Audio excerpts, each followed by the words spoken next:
আজকে যে ঘটনাটা বলবো তা ঠিক গল্প নয়, কিন্তু গল্পের থেকে কোনো অংশে কমও নয়।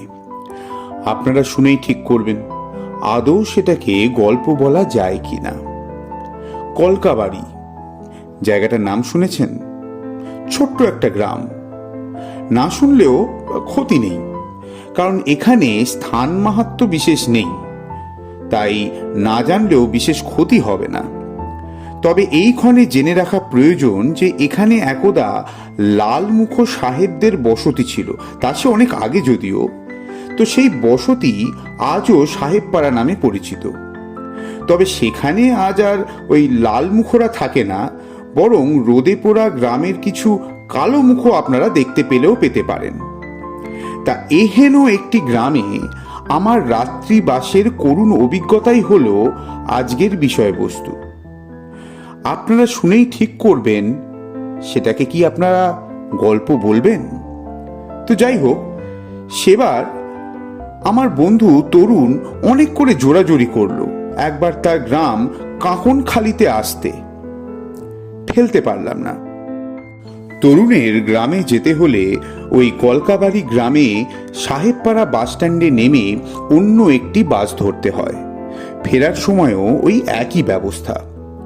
তো যখন তরুণের বাড়ি পৌঁছালাম তখন সকাল গড়িয়ে বেশ বেলা হয়েছে, সূর্য একেবারে মাথার ওপরে।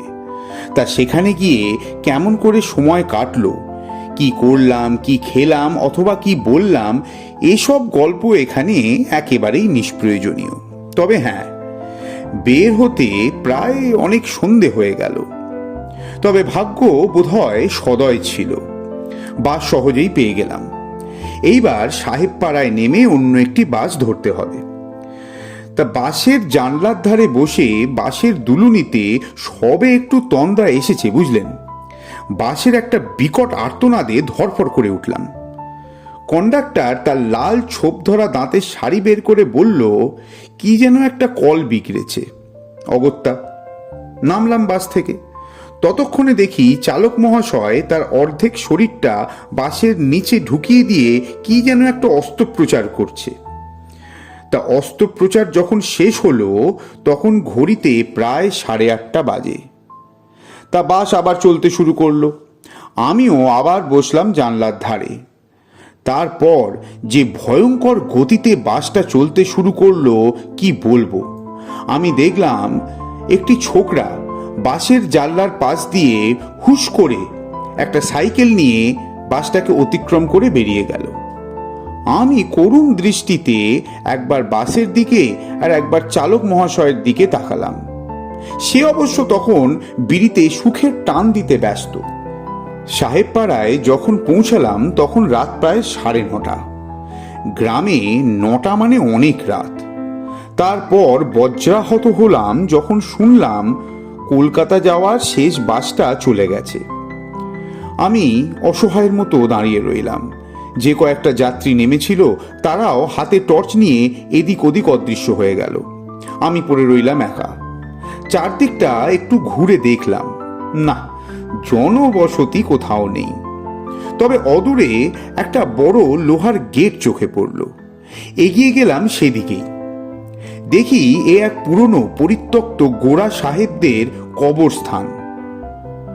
আমার যে ভূতে ভয় আছে এমন অপবাদ আমার শত্রুরাও দিতে পারবে না। তাই ভাবলুম এই নিঃসঙ্গ রজনীতে তেনারা কি আমাকে একটু ঠাঁই দেবেন না। দিলাম ঠেলা জংপোড়া গেটটায়। সে যেমন ক্যাঁচ করে আর্তনাদ করে উঠল, ভাবলুম সিনেমার কলাকুশলীরা একেবারে কল্পনাপ্রবণ নয়। গেট খুলতেই একটু হোঁচট খেলাম, পড়লাম ওই গেটের পাশের একটা ঝোপের মধ্যে। আবার উঠে দাঁড়ালাম।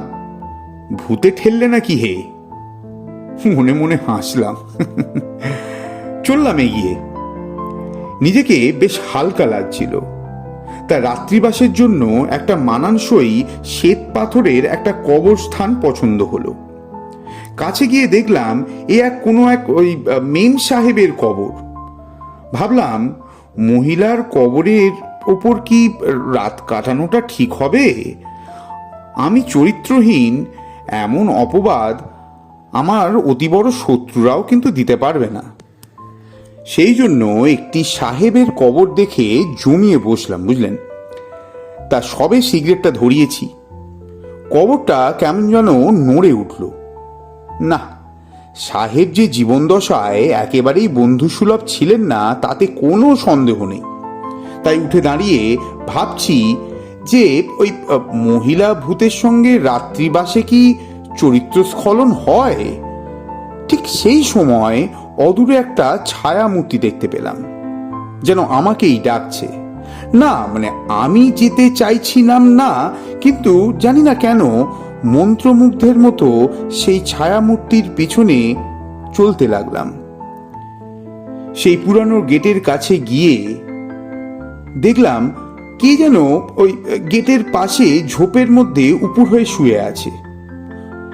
বলে দিতে হয় না যে সে দেহে প্রাণ নেই। ধীরে ধীরে এগিয়ে গেলাম সেই দিকে।